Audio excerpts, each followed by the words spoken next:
भाजपा आणि काँग्रेसचा वेगवेगळा झेंडा आहे. भाजपा आणि काँग्रेसचा वेगवेगळा झेंडा आहे. आतून तसा दोघांचाही एकच अजेंडा आहे. एक धार्मिक कट्टरतावाद आणि सांप्रदायिकता पोसतोय. एक धार्मिक कट्टरतावाद आणि सांप्रदायिकता पोसतोय. दुसरा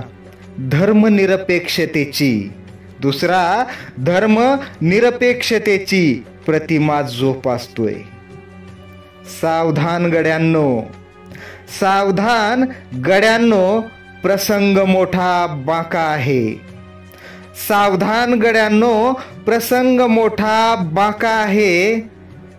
वंचित अल्पसंख्याकांना या दोघांकडूनही धोका आहे. वंचित अल्पसंख्याकांना या दोघांकडूनही धोका आहे. सर्वांना क्रांतिकारी जय भीम.